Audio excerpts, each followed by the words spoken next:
orange, you don't matter. Let this be a reminder to you all that this organization will not tolerate failure. Well, buddy boy, I want you to get excited here. With the first pick in the 2018 NFL Draft, the Cleveland Browns select Baker Mayfield. Okay, listen up, people. I'm gonna turn you clowns into a football team. To the best fans, the most patient fans in the league, the Browns are going to win. When I woke up this morning, I was feeling pretty dangerous.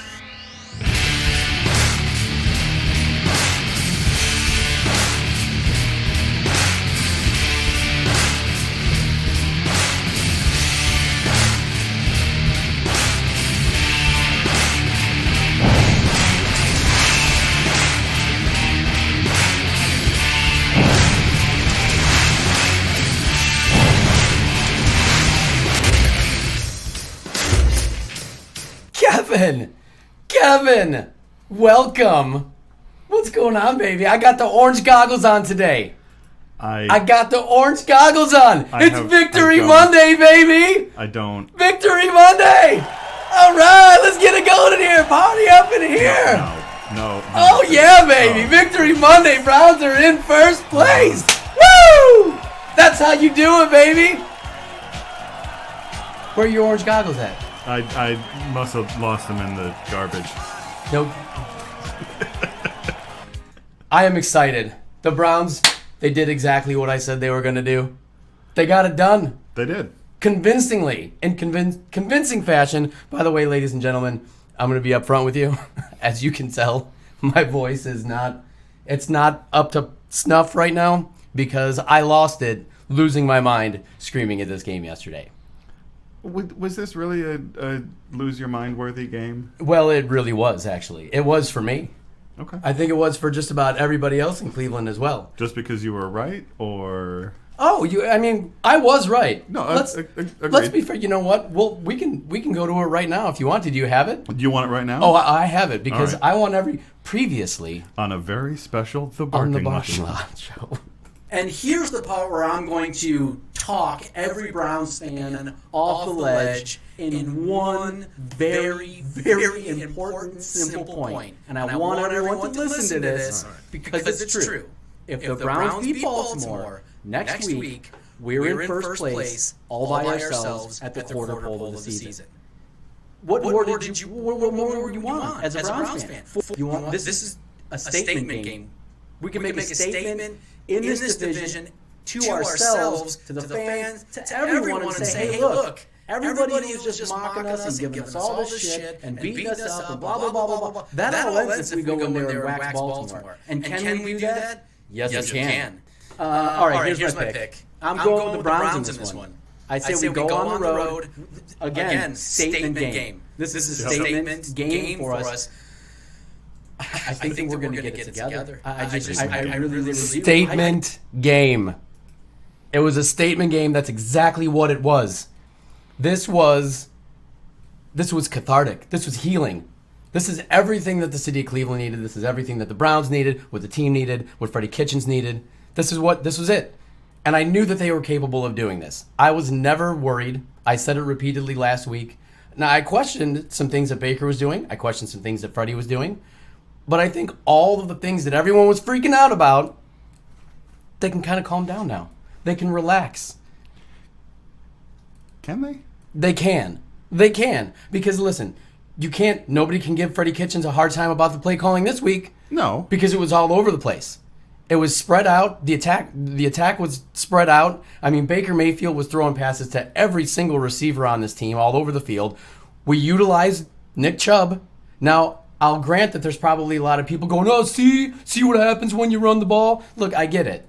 I don't think that the Browns were actively trying to not do that the first 3 weeks.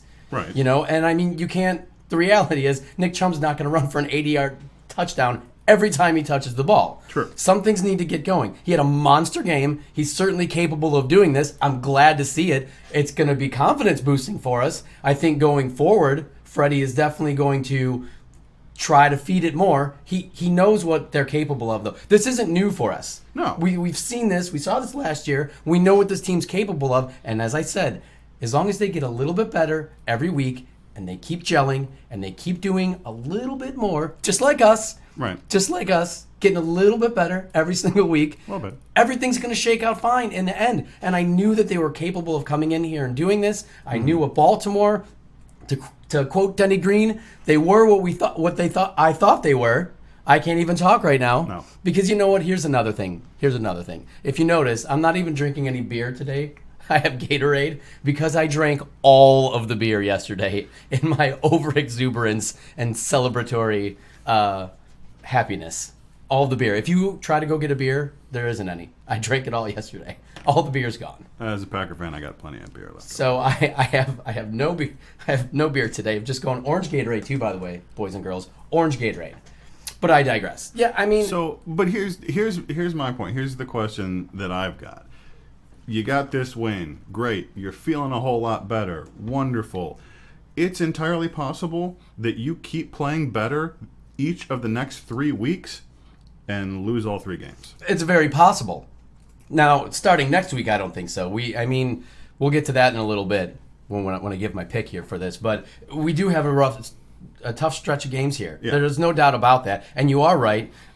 This just makes everything feel a lot better. Because I tell you what, 2-2 is a hell of a lot better than 1-3. Yes. But also, you need to consider the implications that this has for the division. I know it's only the 4th week, the quarter pole of the season. God, I really would. That is the dumbest phrase ever. It's the quarter pole. I didn't make it up, man. Whoever did should be. Anyway, continue. Please. But the Browns are, they are in the driver's seat of this division. We just beat Baltimore in Baltimore. Yes. When they play us next, it's in our house. The Cincinnati Bengals are garbage. They have no chance whatsoever. And the Steelers are done. Because Ben Roethlisberger broke his vagina and he's out for the year. Somebody's got to sew that thing up. So he can't play. Who else is getting? It's us and the Ravens for this division. We just beat them head-to-head in their house. Right. We have a chance to legitimately go 6-0 in this division this year. 6-0. And just control everything from this point on. This game was huge. Like I said last week, I didn't want to call it a must-win game, but it really was. Because if you're 1-3 now, you lost to the Ravens, you're down in the division, that is just a huge hole to climb out of. Now, we're in the division, or in first place in the division, all by ourselves. It's us. We have the head-to-head right now. All we need to do is take care of business at home, and this division is ours, baby. This is huge. This is humongous. You got to be excited about it, Kevin. Woo, baby.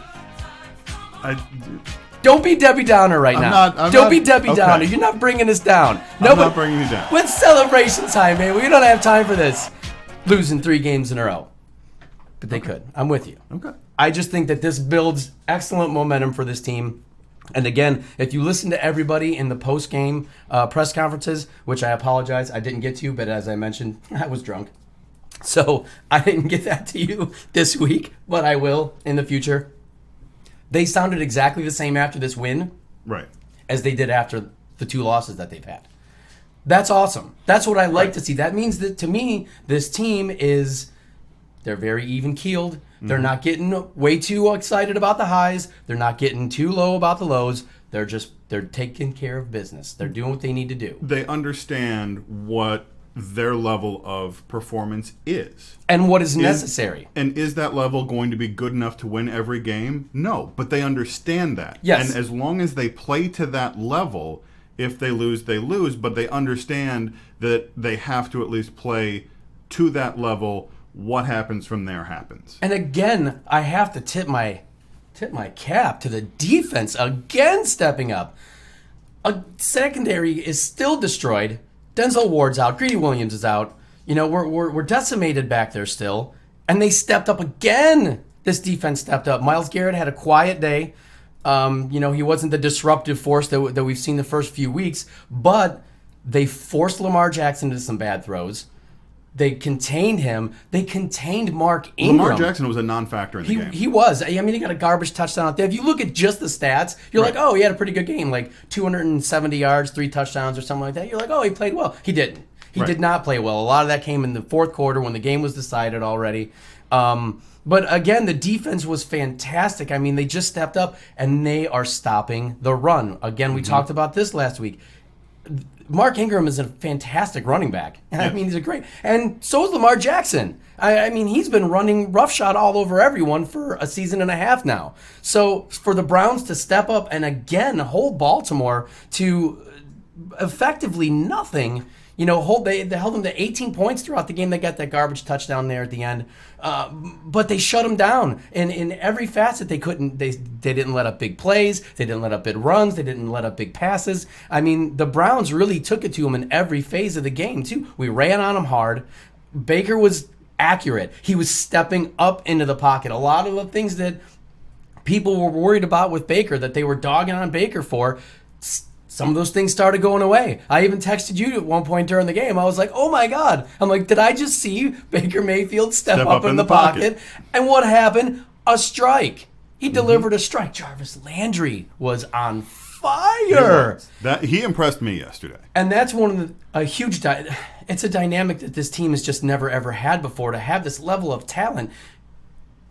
Incredibly quiet game from Odell Beckham Jr. because he's double teamed. Obviously, everybody's ganging up on him. And speaking of which, ganging up on him, I'm going to expand on in a moment because I'm going to lose my mind in a second here. But he's out. He's a non-factor in the game, but that's fine because now you got Jarvis Landry. It doesn't matter who you stop. You can't take away all of our weapons. And David Njoku was out, but the other tight end stepped up. Sealy, I can't remember his name. I'm terrible at this. Seals Jones, he stepped up. He did a great job. You don't know what to do if you're a defensive coordinator and I still think that we haven't crescendoed. I don't think that we've reached that high water mark yet. We still have room to improve. And again, if we keep doing that week after week after week, holy cow, man! How are you not excited about it? How can you not get excited? Right. It's celebration time, Kevin. I don't know. We need to keep hitting that, but no. To break down some of the stats for you, looking at where the Browns are at this point in the season. Team defense tied for 13th in the league. 10 sacks, 2 fumble recoveries, 2 interceptions, 22 points a game allowed. And again, with the turnovers, we're winning the turnover battle. That's what you want to do. Well, you're +1 in the turnover battle. Let's not get too excited. I was just talking about specifically yesterday's game. Okay, all right. Yeah. Just specifically yesterday's game. You want to do if you can win the turnover battle, you're probably going to win the game. Yes, absolutely. Especially when your running back's running for 168 yards and busting out gigantic 88-yard touchdowns. That's when I lost my voice. That was the one. That did me in. There were some things earlier in the game that had taken place, but that 88-yarder. I was a little surprised I didn't hear from you after that one. Well, I was kind of waiting for you. I terrified my dog, and probably alerted some neighbors to some things because I was exuberant. Yeah, especially that's what you should be, though. That's what sports is about. I came out of the chair, man. What do you want? I mean, that's all you can hope for, right? So they played good. I'm really not going to harp on anything bad. I don't think that there's anything bad you can harp on. I didn't see any. The penalties. Did you? How many penalties did we have? Because it wasn't that many. It really wasn't. I didn't have that tab open though, so you came to me at the wrong time. That's all right. It's just another facet though. Something else that got cleaned up. You know, it did. Something that, and I think that the Browns are doing it. What they're bad at first. You know, they seem to improve on as the next game comes around. And again, just to keep building on that is what this team absolutely needs to do. Now, going back to Odell Beckham, you know, the league at some point needs to step in. I understand that Odell Beckham is a polarizing figure. He is who he is, and he's kind of targeted. Some of it's deserved. I mean, we kind of know that he has a reputation. Absolutely. He's a fiery competitor. You know, he's gotten into some serious on-the-field scrapes. Yeah. He absolutely mauled a kicking net. You know, he attacked that thing with no disregard for its well-being. So I get it that he's brought a lot of this onto himself. I would put him in a category with Terrell Owens, Randy Moss, Michael Irvin, that style of receiver. I see. I don't even know if he's like quite that diva-ish. He's close. Not from a diva, He's but certainly from, close. but from being a polarizing figure. Absolutely. Absolutely in that regard. That's absolutely true. And I think that as a result of that, people get away with shit with him that they normally wouldn't anywhere else. Right. And people do things to him that should be called a flag, and they're not because the refs are, well, it's Odell. And that's you. I don't want to be this guy, but that's not fair. You can't have that happening, and it's been happening every single week. And to his credit, Odell's been cool. He's been cool.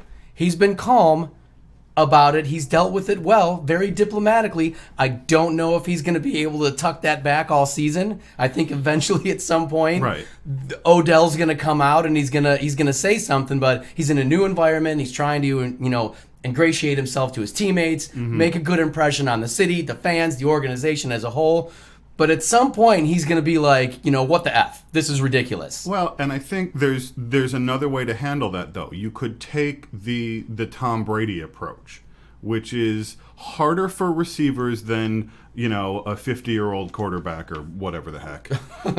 Also, a terrible game for my fantasy team yesterday. But we'll talk about that, too. We can talk about that. No, fantasy. but so the point is that he's the type of guy that'll go to the officials before the game and say, hey, watch out for this. They've been doing it all season. Be on the lookout today. Look for it. Some officials will. Some will just ignore you. But if it happens during the game, you can go back to that official and be like, man, I told you. You didn't call it this time, but it happened again. You've got to watch out for this. Now, the cornerback for the Ravens was really going at Odell, and he's bumping him, and he's hitting him, and he's slapping him, and he's pushing him, and all game.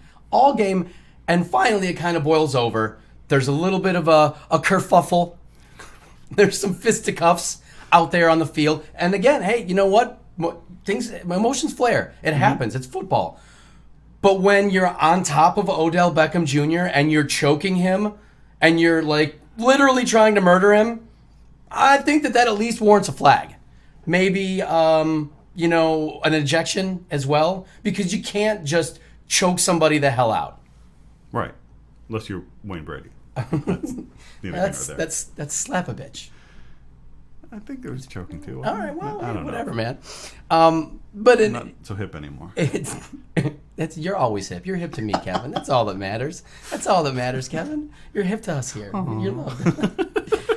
It's got to get cleaned up, though. It does. No, you're right. They're going after him. They're making him a target. And I know that they're doing it just because they want to see if they can get in his head. Yeah. And rile him up. I think that it certainly helps when he has a game like he did, a couple weeks ago, 167 yards, and he's in the end zone. Yesterday's game, 2 catches for like a yard, whatever it was. Right. Irrelevant. If those types of games keep happening and he's getting beat all around, right? That's when I think you're going to see him get frustrated. But on and the it might plus boil side, over. That happened. Still won the game in convincing fashion. Still won the game. Not a one-dimensional team. That's what burns teams, is when you've got that star player, they get shut out and you lose. Absolutely. And only one. I don't even know if the Browns have ever had 2 Pro Bowl wide receivers at the same time. Maybe going in the Wayback Machine. Maybe you're beyond my statistical help at this point. Webster Slaughter and Brian Brennan. I don't know if Brennan was a Pro Bowler or not. You guys look it up. Tell me. I don't know. That's probably as far back as I can think. I know it hasn't happened anytime soon. Not 2 of them anyway on the same team. So, but that's a dynamic. It's a great dynamic for us to have. We had, for the first time in Browns history, we had 350 yards passing from the quarterback, 150 yards rushing from the running back, and 150 yards receiving. Sorry, I'm laughing because we got the Wayne Brady shout out. You have it on there now? Kyle had our back. That's right. All right. Wayne Brady.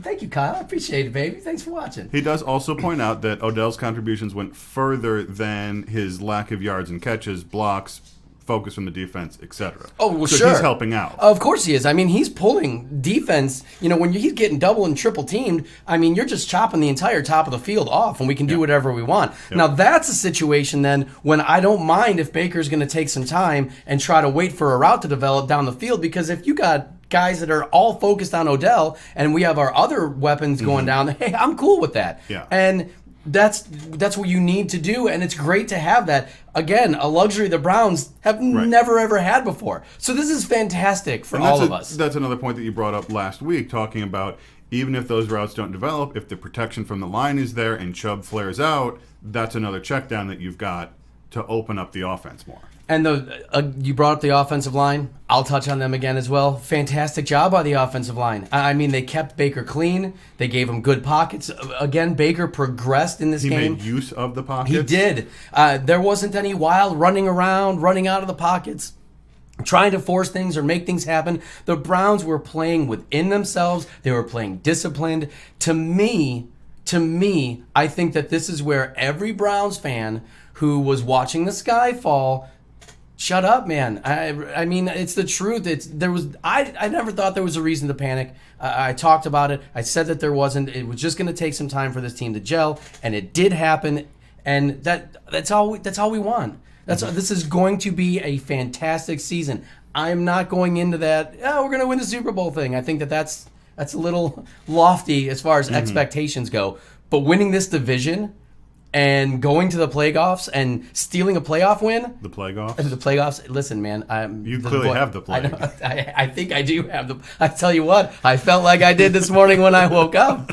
It sure felt like I had the plague because I had no. We had a long weekend, Kevin. It was a long. We had an incredibly long weekend. We were in Atlanta. We did a kickball tournament in Atlanta.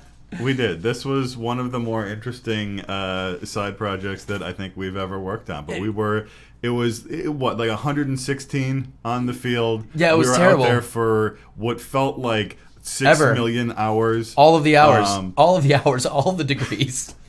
But still, one of the coolest things I've ever done. It was definitely interesting. And you guys can check it out if you want. It's on Twitch. It is. Twitch.tv/kickball365. Yeah, so if you want to see something silly, I mean, it's literally grown people playing kickball. It is drinking beer and playing worth kickball. Watching for the play-by-play announcer and the analyst. Hilarious. So the funniest group of basically, if you imagine the announcers from a Key and Peele skit, but actually doing games. And for 12 hours. For 12 hours we listened to this man rattle off, and it was fantastic. So, and if you like it, I mean, Kevin and I are the ones who shot it, so because we're really good camera people. That we are. We're fantastic. So, but yeah, it was a long weekend for us. We did that on Saturday, came back, I watched the game on Sunday, and I just I ripped it off, man. It was something for me. No, I should have probably called off work today, but I didn't. I sucked it up.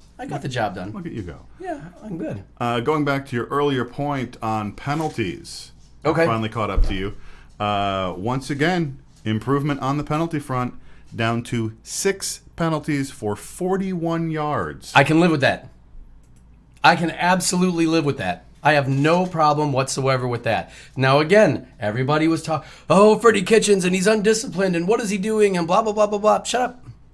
Only 2 of them were defensive as well for a total of 6 yards. Absolutely no. And nothing stood out to me as those drive-killing penalties. Mm-hmm. I wasn't seeing the 1st and 25s, or we get a first down and it's negated by a stupid holding call, or we're extending drives for the other team, getting them into the end zone. Nothing stood out to me, and that's what you want. You're going to have penalties in the game. I think 6 is still a little bit up there. You want to keep it low. Mm-hmm. Obviously, 0 is the goal. That's pretty unattainable, though, I think. You want to keep it maybe 3, 4 penalties, whatever. But I'm happy with 6 because it's not 18 for 3,000 yards. It's actually the lowest on the week, too. And that helps us. I mean, we were the most penalized team in the league to start the season off, and that's trailing off now. So the discipline is going up. The playbook is opening up. Everything for this team just seems to me like it's coming together, and it's fantastic to see. It's fun. Now I'm excited. I'm energized about it, which is something very, very new for us here in Cleveland, especially in September. We're just not used to this level of football being played. And, I mean, come on, man. How can you not get excited about this? And we're playing good teams, too. And now we can go. I want to go on this run. We're not going to go and do what you say that we're going to do, Kevin. Okay. We're going to compete. Here's the thing. I'm going to jump right into this now too, because next week I'm already on to next week. I'm looking at Frisco. We got to go out to the left coast. Yeah. And we got to play the 49ers. And I don't know. They're undefeated, but I just don't know if they're the real deal. I don't know if they are this complete team. I've never been a huge Kyle Shanahan fan. He's got a little bit of, I don't know. He's creative, but his offenses can stagnate sometimes. And Jimmy Garoppolo does not wow me. I think he's a good quarterback, but I think he's more of a game managing type of a guy. Right. Very, very winnable game. I agree. They don't wow me. You look at it on paper, sure, they're undefeated, but let's look at what they've done. They beat the Buccaneers.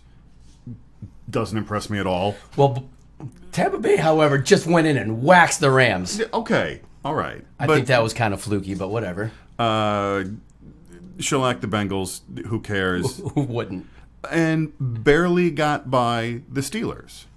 And that could be very telling too. Right. That's I the think one that says a lot about where the 49ers are as a team. It's just a very winnable game, and I think that we're going to go in there and we hung with Baltimore. I don't think that we laid it on them per se, because it was a little bit closer. It wasn't until that fourth quarter to where we really pulled away for it or from it.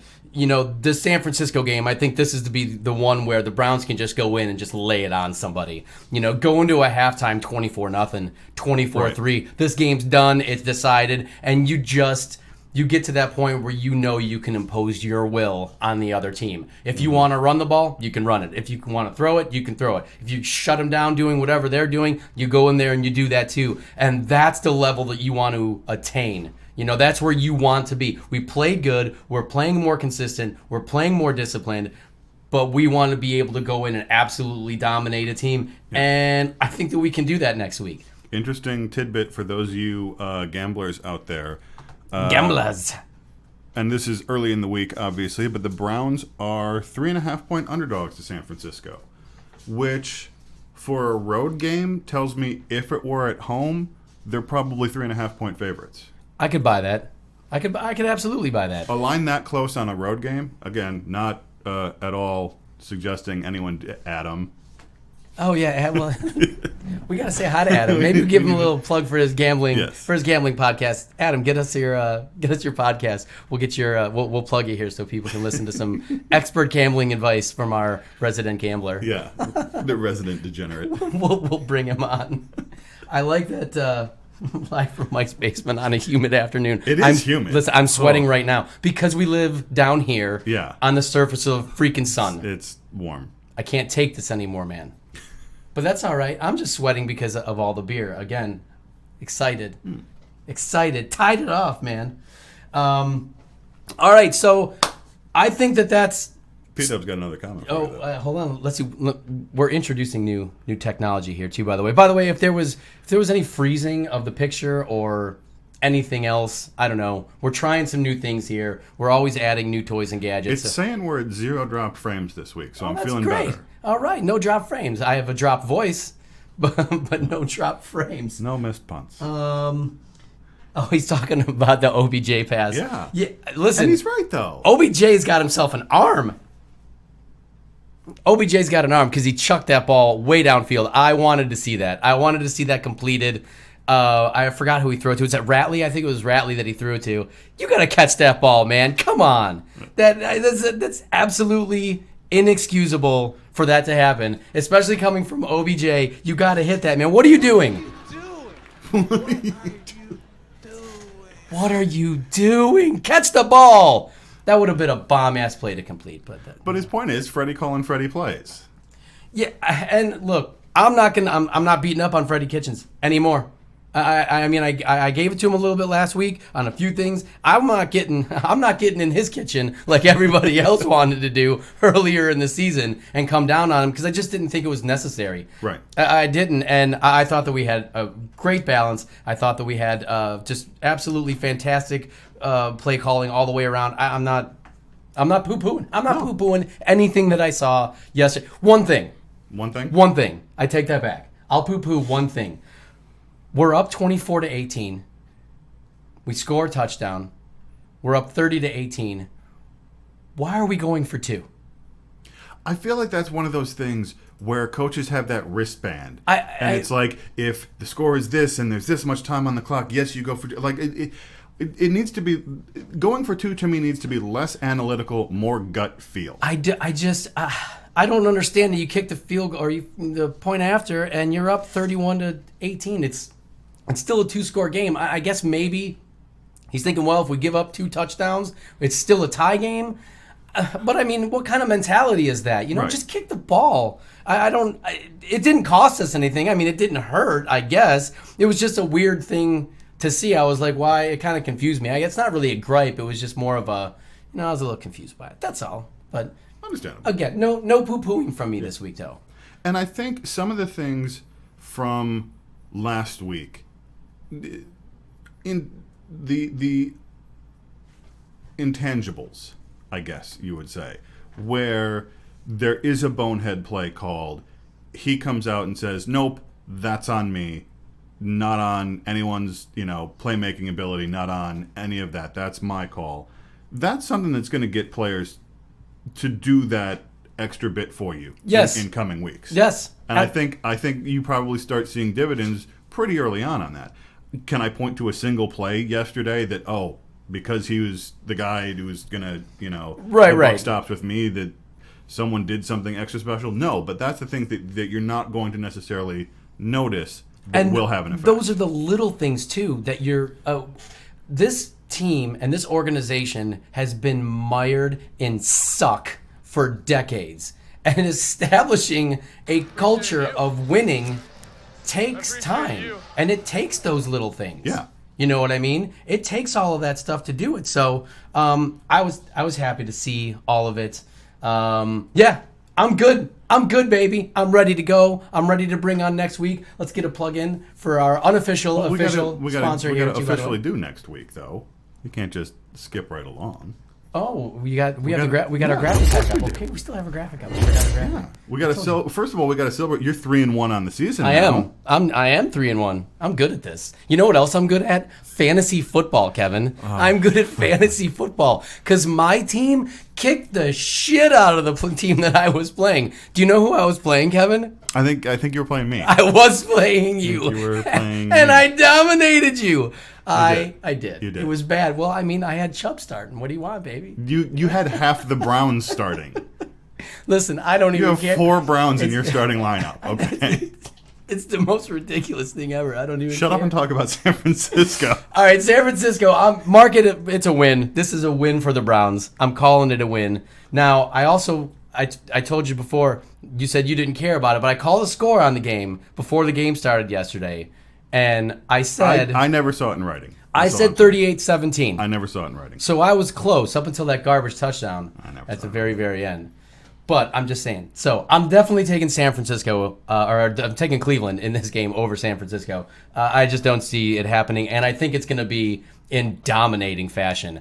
I'm going to go ahead and say 34-3, final score. All right. 34-3, everybody just kind of comes together and just goes in there and curb stomps them.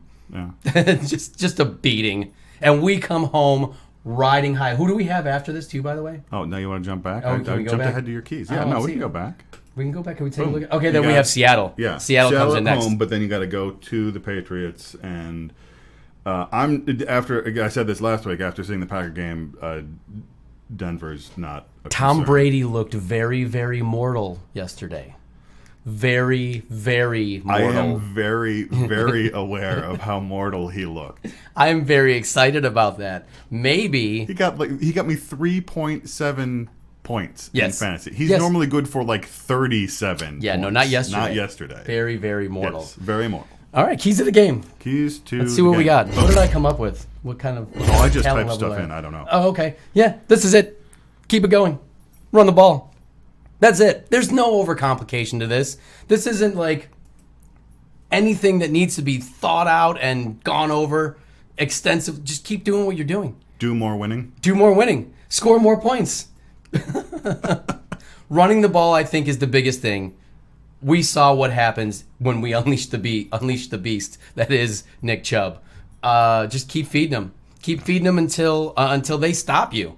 And if they can't stop you, that's it. Because this starts to open up so many other things and so many other facets of the game. You can start setting up the pass, play action, all kinds of different stuff. We all know that. The majority of us are pretty smart football fans. We know what it does and all of the things that it opens up for us. We just need to keep doing it. Keep doing it. Keep getting a little bit better, little bit by bit. And we're gonna be fine. I'm taking the brownies, baby. So one last question here from Kyle before we get to the plugs here. How will the Browns look next week with Jarvis possibly not playing and Callaway coming back? Well, I don't. That's hopefully. Obviously Jarvis got hurt and he's in the concussion protocol. You don't know how long that's going to last. Hopefully he can come back. Hopefully he's cleared and it's not something that we need to worry about. Callaway could be a very big piece. I mean, he has tremendous speed. That's one of those guys like we were talking about earlier. If you're going to be double teaming Beckham and you're taking the safety off and cutting off the top of the field, that's where Callaway can just absolutely gash you with huge plays because he's got burner speed and he can get out there. It could be, I mean, obviously it's another weapon. It's just one more weapon to come back. He's fresh, he served his suspension. So he hasn't been taking the pounding for the last 4 weeks. His legs are going to be fresh. I don't know how it's going to work out. Where are they in practice? This is going to be a big week for him because now he can come back to practice. Where's he going to be with the team? Are they on the same page? Him and Baker are on the same page. Has he been doing what he needs to do? Is he reading his playbook and paying attention and doing all of the stuff that he needs to do? If he did all of that and he's coming in here ready to go and he's in game shape, look out. It's another piece and another weapon. So him coming back and being on the team, yeah, I'm for it, especially if Jarvis is back. If Jarvis isn't, obviously it's a huge blow. We just saw what he did yesterday because that was a sick performance. But if he's not, then he's going to have to step up and fill Jarvis Landry's shoes. So we'll see. Again, hopefully Jarvis Landry gets out of concussion protocol and he can be back here for us, and we'll get this done. But yeah, dynamic. He's a dynamic player as well. So yeah, plugging away. All right, listen. I also put up a Twitter poll. Yes, I did. What? Oh, I got a Twitter poll up, baby. I didn't tell you. Stuck that one in there. Yeah. Well, you got to tell me these things so I can be prepared for them. Go ahead, say it, Kevin. You say it. At Barking Lot Show. At Barking Lot Show on the Twitters. I have the Twitter poll up. Couple of quick answers. Do you have confidence in the Browns offense now? Are you? Is that where we are? Because again, there were a ton of people who were like, man, this team sucks, and Kitchens can't call plays, and Baker's terrible, and blah blah blah blah blah, which is all a bunch of crap. I didn't listen to it. But after that performance that you saw yesterday, does this instill confidence in the Browns offense for you? So go to our Twitter page, vote on our first official Twitter poll. I'm hoping for 4 votes. Can I get 4 votes? I would have had this on the screen for you had someone tipped me off. Listen, man. Currently, 67% saying yes. Okay. They have more confidence. 33% saying they never lost faith. See, that's what I'm talking about. That's what I like. George Michael, baby. That's what I got. You got to have faith. I don't know. Limp Bizkit was a little bit better. Did you like that version better? No. Did you like that? No? No. Not a big Limp Bizkit fan? No. All right. Yeah. All right. Also, official sponsor of the show. I got my Baker Mayfield Baker Charms shirt on. Yeah, baby. Which I'm going to cover up with the Oh, my God. This is fantastic. I love this shirt. It's one of my favorites. Brian Zabo Apparel. There it is. Visit his website. Go buy his stuff. Buy his shirts. Give him money. Tell him it came from us. Make him happy. Make him rich. Great guy. Great shirts. Buy shirts. Shirts by shirts? Shirts by shirts. Yeah. That's Works all I for got. me. All right, then. All right, Kevin. We got anything else? Any more housekeeping? Just say goodnight, Mike. All right. Good night, Mike. That's all I got. We'll see you guys later.